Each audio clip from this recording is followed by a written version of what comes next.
Before Disney took over and gave us the incredibly bland Rogue One, the opening text crawl of Star Wars referenced a mysterious event, the acquisition of the Death Star plans. Star Wars movies used to be an event. They didn't release often, and when one did, it was a massive deal. A far cry from the plans of Disney with their universe-shrinking constant stream of prequels, sequels, spin-off and serials.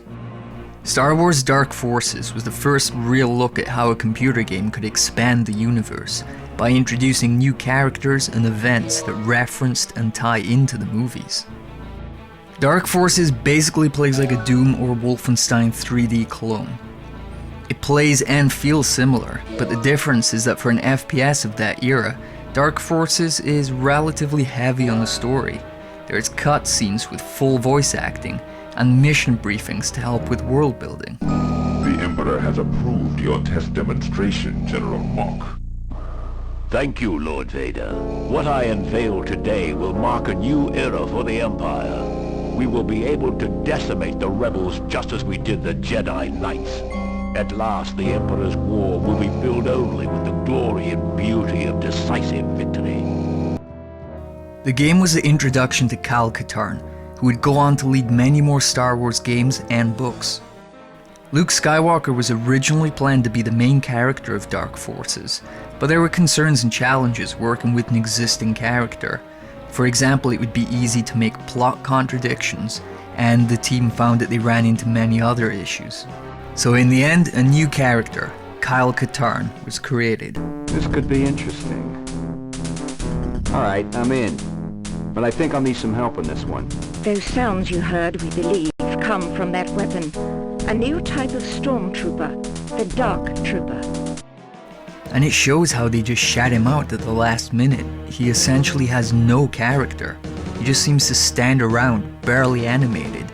Jesus, he looks like he's about to fall asleep even. We have an emergency! Get me James' mother tracking Bond! Well, the ship's going through a tunnel. I'm losing FaceTime connection. Well anyway, after the game's opening, we're on a secret base where the Death Star plans are being held. The music is a MIDI approximation of the music from the movies, which works well, especially for the time. You're shooting space Nazis to Star Wars music when suddenly, the music changes into some kind of Doom but not quite music. Check this out, Katarn is such a badass, he can use his bare fists to punch through stormtrooper armor and kill them. Wow.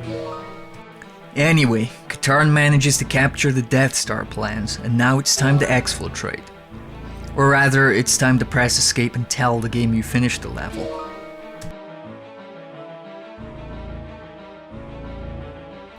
Then our narrator sums up the original Star Wars in about 2 seconds.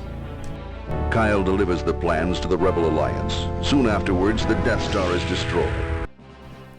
But that's just the beginning. The Empire have plans for a new Dark Trooper, and you spend the rest of the game hunting down various plans and parts of this to put an end to them. While Dark Forces is an interesting game, it's a mixed bag.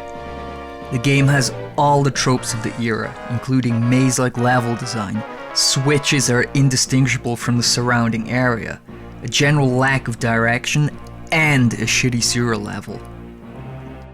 In fact, it may be one of the worst sewer levels ever. It's a universal rule that they're bad, but this one takes the cake. You're constantly bumping into dead ends and looping back to where you started, all while stepping through this diarrhea-looking crap. It's nasty. For all the negatives, the game still has appeal. It's from a time when Star Wars was simpler. And if you enjoy classic Doom, then this game's up there in quality.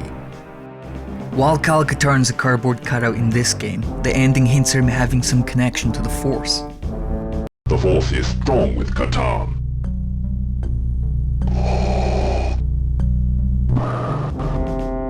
What followed was one of the best Star Wars games and the real beginning of Katarn as a character.